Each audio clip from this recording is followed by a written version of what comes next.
Grupo IPS, tu seguridad desde una nueva perspectiva, presenta El futuro de todo. El futuro de todo, con Efrén Flores. Bienvenidos a El futuro de todo, el programa que ve hacia adelante, porque México tiene que ver ya la nueva realidad que imprime en cada uno de nosotros este maravilloso siglo XXI. Soy Efrén Flores, dándoles la más cordial de las bienvenidas a un capítulo más de El futuro de todo. El futuro de todo. El futuro de todo, con Efrén Flores. En esta ocasión, y dado que estamos además en periodo de cambio presidencial, de cambio de varias gubernaturas, estreno de varias gubernaturas, cambios también en presidencias municipales, en fin, tantos cambios que vienen para el próximo año, nada como hablar con un especialista en urbanismo. Urbanismo. Si se fijan ahora con todo lo del nearshoring, pues es que no hay urbanismo. Faltan viviendas, pero faltan parques industriales, pero faltan centros industriales, falta mano de obra capacitada. Todo eso tiene que ver con el urbanismo. Vamos a platicar con el doctor en estudios urbanos y ambientales, maestro en estudios urbanos por el Colegio de México y arquitecto por la Universidad Nacional Autónoma de México, graduado con mención honorífica, profesor nacional de la universidad, en donde imparte clases de diseño urbano y planeación. Es presidente de también, aparte de todo, nuestro invitado, de la Asociación Mexicana, en la Ciudad de México, por supuesto, de la Asociación Mexicana de Urbanistas para el periodo 2021-2023 y miembro del Consejo de Ruta Cívica. Además de sus actividades académicas, es consultor en desarrollo urbano y vivienda para el Banco Mundial y fue subsecretario de Desarrollo Urbano y Vivienda del actual gobierno de nuestro país. Bienvenido entonces al doctor Armando Rosales. ¿Qué es el urbanismo? Bueno, es una ciencia social compleja, es parte de las ciencias sociales, ¿no? Concurren muchos saberes y es para conocer en realidad su objeto de estudio es el fenómeno urbano, la ciudad, que es el principal lugar en donde vive la gente en la actualidad, ¿no? Vivimos en un planeta en la actualidad en el que más de la mitad de su población vive en centros urbanos. Esto es en aglomeraciones, con un tejido urbano más o menos continuo, que tienen pues un conjunto de satisfactores y de servicios con los que no se cuenta en las poblaciones rurales. O sea, el modo de producción es distinto, la división social del trabajo es distinta, la manera en la que se accede a los satisfactores es distinta en las ciudades, y pues el urbanismo, como un conjunto de saberes dentro de las ciencias sociales, busca conocer cómo se distribuyen las actividades económicas, cómo se distribuye la población, cuáles son sus principales problemas, cuáles son los fenómenos que aquejan en las ciudades, cuáles son las virtudes de vivir en las ciudades, cuáles son las diferencias sociológicas, económicas de vivir en las ciudades, y bueno, también obviamente dialoga, ¿no?, con los problemas a los que se enfrentan las ciudades en el futuro. Así es, se dialoga y se buscan soluciones a los problemas que vive una ciudad. Recuerdo hace 40 años, hace 35 años, todavía probablemente la mayor parte de la población mexicana vivía en zonas no urbanas. Hoy ya el grueso de la población se concentra en zonas urbanas. Esto trae un problema de concentración urbana que no teníamos francamente previsto ni se resolvió a tiempo dentro de las inversiones en infraestructura de nuestro país. De hecho, siempre vamos pues en muchísimas cosas, ¿no?, retrasados por falta de previsión, por falta de recursos, pero más que nada a veces por falta de visión de nuestros gobernantes. No es nuevo, es de hace muchísimos años. Hoy en día es un problema, la población urbana se ha convertido en un problema social, en un problema económico, en un problema estratégico, en un problema, por supuesto, logístico, y también en un reto para los recursos fundamentales para la sobrevivencia del ser humano, como por ejemplo el agua. ¿no? El agua, la electricidad, pero además para poder vivir de forma balanceada con otros ecosistemas. Es el caso de la Ciudad de México, es el caso de Tijuana, y yo no descartaré, por supuesto, el caso de Monterrey ni de Guadalajara.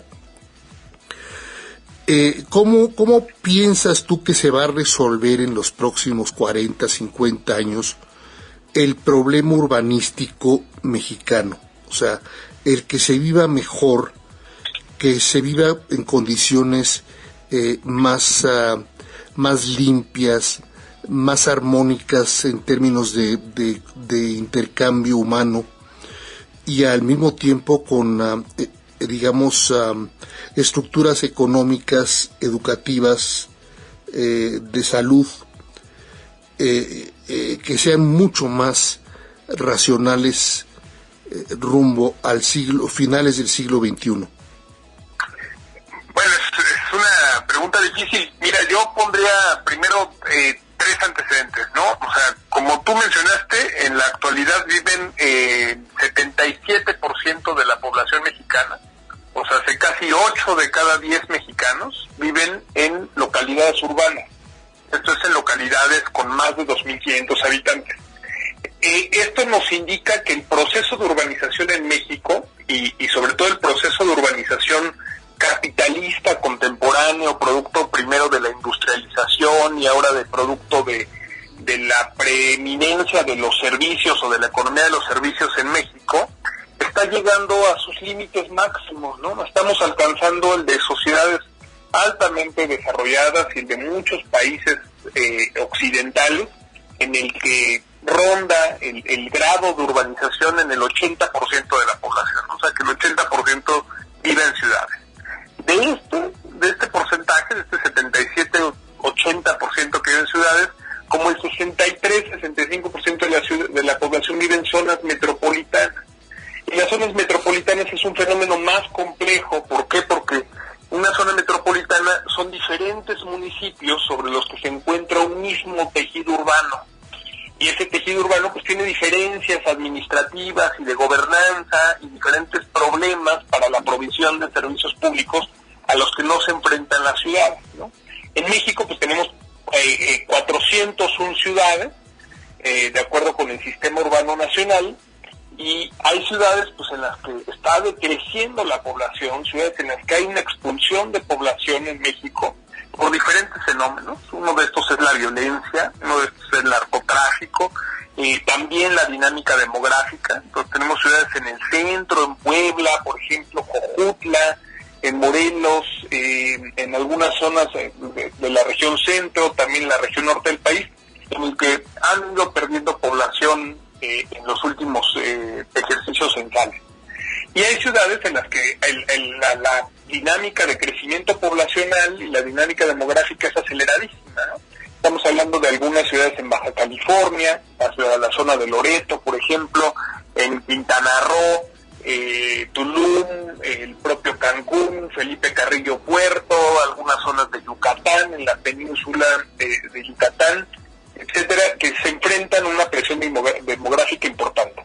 A diferencia del pasado, de hace 30, 40, 50 años, en lo que las ciudades, el principal flujo migratorio del campo a la ciudad se daba hacia las ciudades primadas, a las ciudades más grandes del país, o sea, hacia la Ciudad de México, hacia Monterrey, que es la segunda ciudad más grande del país en tamaño poblacional, hacia Guadalajara. Ahora los flujos migratorios se están dando hacia ciudades intermedias, o se estaban dando al menos hasta antes de 2020 hacia ciudades intermedias. Y te digo estaban dando porque pues, estaban creciendo zonas de Guanajuato, del Bajío, Querétaro, y esto asociado a un proceso de industrialización muy fuerte, de localización de nuevas manufacturas, de las industrias automotrices, de la aviación, de ciertos clústeres y de ciertas industrias, ¿no?, que se habían acelerado ese crecimiento de las ciudades intermedias. Yo veo el futuro, o sea, pensando en este ejercicio, en esta proyección hacia el futuro, con una dinámica diferenciada en el país, ¿no? Por un lado, en el norte del país vemos un problema importante, que es la violencia, ¿no? Es todavía la violencia asociada hacia el narcotráfico. Yo he tenido oportunidad de recorrer todas las ciudades de la frontera norte,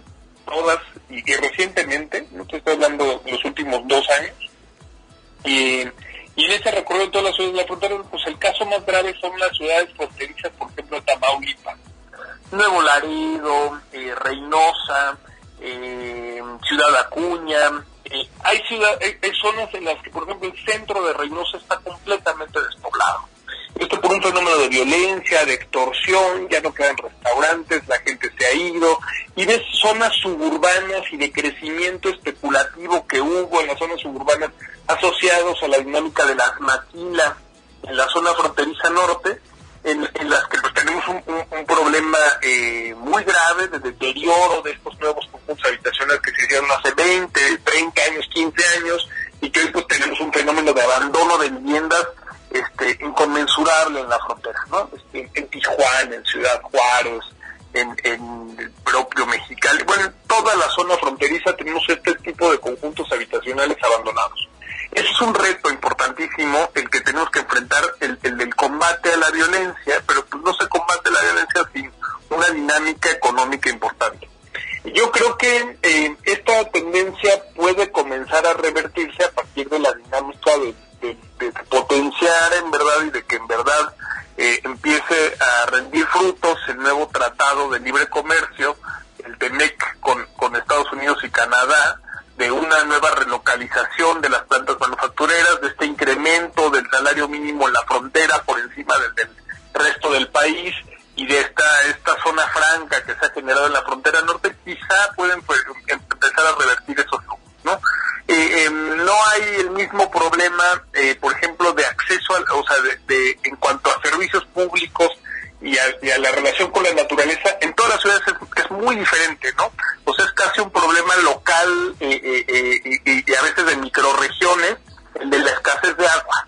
O sea, la Ciudad de México enfrenta un problema, por ejemplo, sigue siendo y va a seguir siendo la ciudad más importante de este país en los próximos 50 años. La Ciudad de México, sin duda, se ha transformado totalmente de una economía industrial hace 50 años a una economía completamente de servicios y de servicios al productor importantísimo en la ciudad, y siguen localizándose aquí los grandes corporativos internacionales en la Ciudad de México, y vemos hasta la transformación que ha tenido el paso de la reforma, pero eso tiene aparejado un montón de problemas. La Ciudad de México sigue teniendo un problema de agua importante, sigue habiendo un crecimiento en las zonas periféricas de la ciudad importante, sobre todo hacia la zona norte en el Estado de México, en parte de su zona metropolitana, y no tenemos agua, ¿no? O sea, el agua que se sigue extrayendo agua de manera acelerada del subsuelo de la Ciudad de México, más de la mitad del agua que consumimos en la parte de lo que era el Distrito Federal o Ciudad de México, se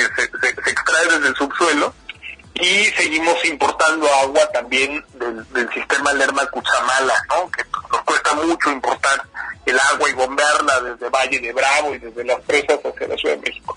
Es un problema grande, y creo que los planes hídricos no han estado acompañados de las estrategias territoriales de la nación.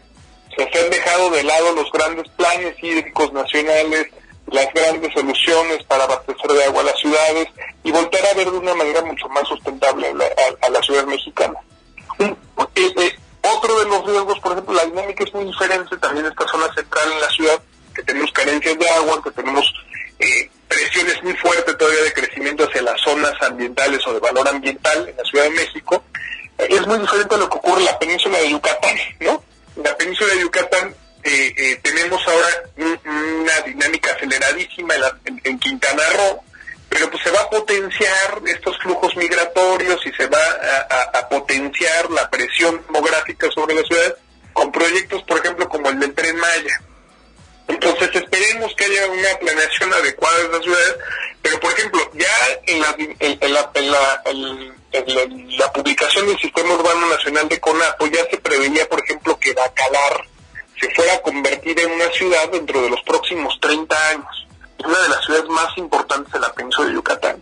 Y esto pues presenta un grave riesgo ambiental, pues por el valor ambiental que tenía Bacalar y la zona de manglares y la laguna y todo lo que se encuentra alrededor de no puedes nada más por decisión de política de un gobierno alterar todo un sistema ecológico como el que estás hablando, el de Bacalar. Pues se va a alterar, Desgraciadamente lo vas a destruir, lo vas a maltratar, pero es que no deberíamos, es un pulmón importantísimo para el país y para el mundo en general. Y toda la zona de la selva, ¿no? Así del es. Sur-sureste. Toda la zona de la selva del sur-sureste, el sistema de cenotes y el sistema hidrológico de toda la península de Yucatán. Y que además tiene problemas de abastecimiento energético importantes la península de Yucatán para las ciudades, ¿no? Para la generación de electricidad de las ciudades. Es un problema gravísimo, ¿no? El de la península de Yucatán. Pero a lo que voy, ¿cuál es el problema de fondo? Pues que hemos dejado de lado en esta política de los grandes megaproyectos, y no solo en esta administración, sino históricamente, ¿no? En el país, pero se ha dejado de lado la política de los grandes proyectos nacionales, del proyecto económico de la nación, del proyecto social de la nación, el proyecto ambiental de la nación, ¿no? Entonces el ordenamiento ambiental, el ordenamiento económico y el ordenamiento territorial y urbano del país, o sea, los programas urbanos, los programas ecológicos y ambientales, incluidos los programas hidrológicos y de agua, y luego los programas sociales, pues están disociados.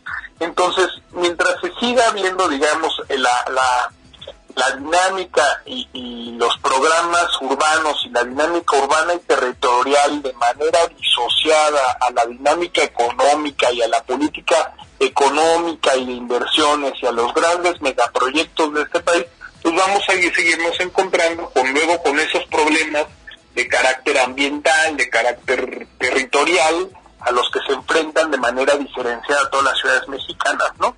Y eso sin meternos todavía en lo que va a generar, pues, esta dinámica de crecimiento todavía demográfico que le espera a México, los problemas de envejecimiento, los cambios en la dinámica demográfica en el país, pues la demanda de vivienda que vamos a seguir teniendo en los próximos años. En la actualidad debemos estar en los 129 millones de mexicanos para 2022, entre 129 y 130 que debemos alcanzar en este año, a los 150 millones que va a alcanzar México como el número máximo quizá de habitantes que tenga México dentro de unas décadas.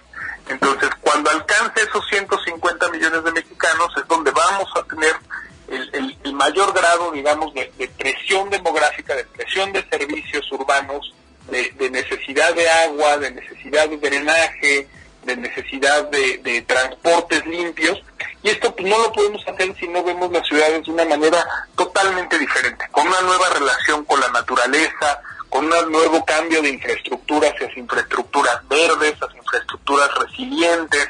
Si no pensamos en que debemos de voltear a ver al sol para la generación de electricidad, necesitamos generar electricidad también de manera utilizando el viento en este país, ¿no? O sea, toda la energía eólica, la energía solar, la rearborización de las ciudades, la captación de agua pluvial. Mientras no cambiemos esta concepción de las viejas infraestructuras y grandes infraestructuras hacia nuevas infraestructuras verdes y sostenibles en las ciudades, las patologías de las ciudades pues se van a seguir acrecentando en los próximos años. Entonces esto viene, digamos, de un cambio de política, pero también de un cambio de mentalidad en la planeación urbana y de mucho mayor conciencia social de los grandes retos que tenemos hacia futuro. Efraín. Quedan, como lo menciona el propio Armando Rosales, otros retos que ya están aquí y de los que en esta ocasión tan solo daremos para ustedes un ligero espatulazo de la gravedad que se avecina por falta de previsión tanto de autoridades como de especialistas. Y ya es tiempo de su discusión. 20 segundos y regresamos con ustedes aquí a El Futuro de Todo.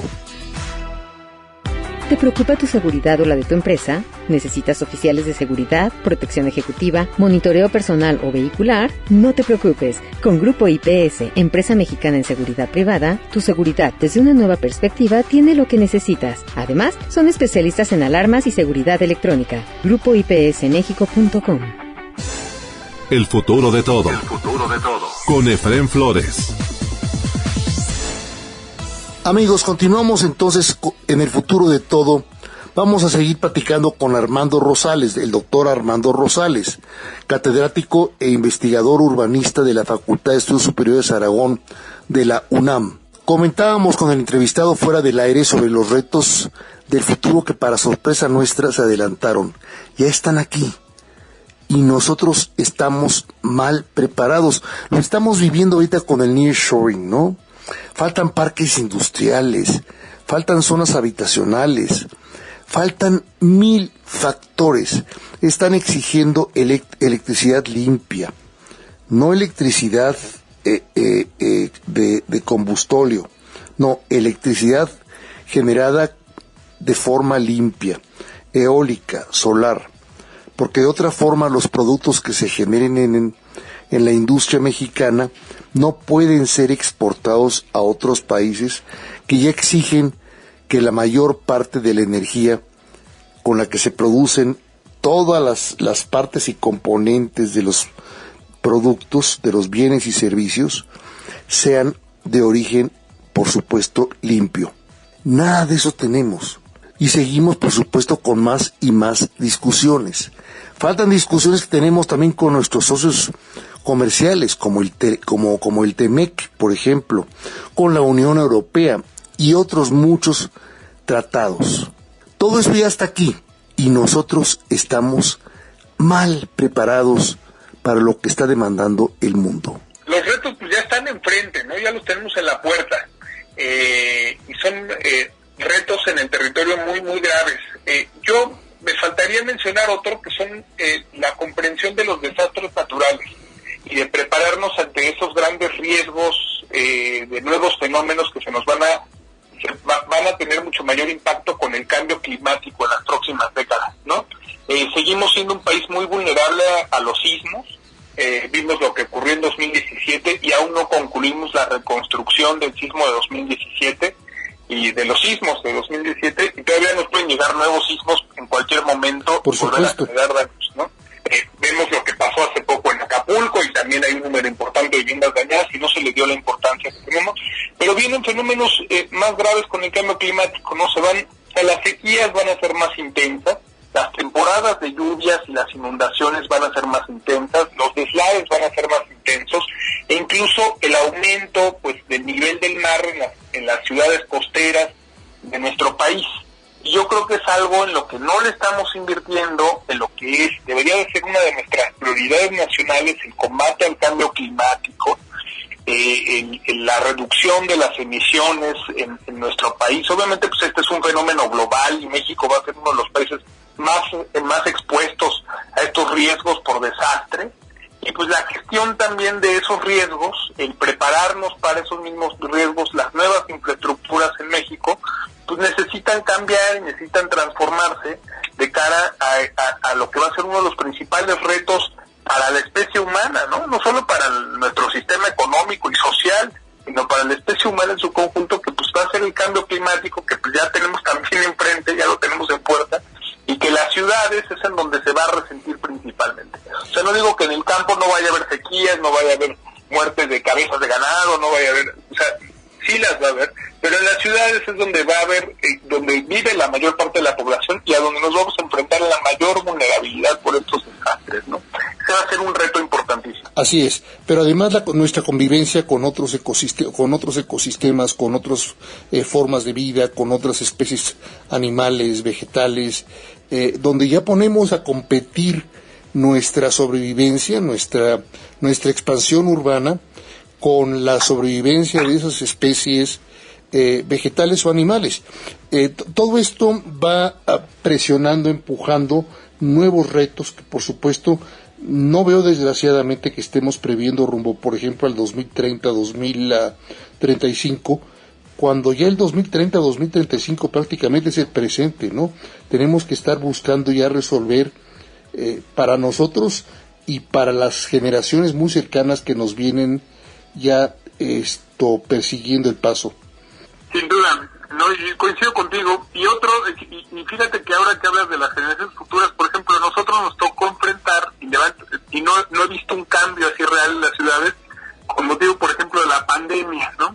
O sea, la propia aparición de esta enfermedad del COVID-19 o de la COVID-19, pues es producto producto también de la expansión de las fronteras urbanas y de que pues sigues conviviendo con animales y con especies con los que no había convivido la humanidad. Entonces, eso en las ciudades, pues tiene que haber un cambio también, ¿no? O sea, la manera en la que concibimos las ciudades, los espacios al aire libre, los espacios públicos, los espacios de convivencia, pues va a tener que ser completamente diferente a partir de esta enfermedad que pues ha arrasado en todo el planeta, ¿no? En México en particular, pues tenemos un clima que nos permitiría tener espacios públicos abiertos, parques, jardines, alamedas en todas nuestras ciudades. ¿Por qué? Porque no tenemos las nevadas que tienen en Boston, por ejemplo, o en la costa este de los Estados Unidos, o en Europa. Aquí se permitiría que cambiáramos esos espacios públicos que pensando en las generaciones futuras, no es la última pandemia esta, al contrario, se espera una próxima en el futuro, ¿no? Y quizá más compleja que la actual, y eso pues tiene que hacernos recapacitar y repensar la manera en la que pensamos los espacios públicos y de convivencia e integración en las ciudades mexicanas, y yo creo que ese debe ser un punto en la agenda futura, ¿no?, de nuestras ciudades.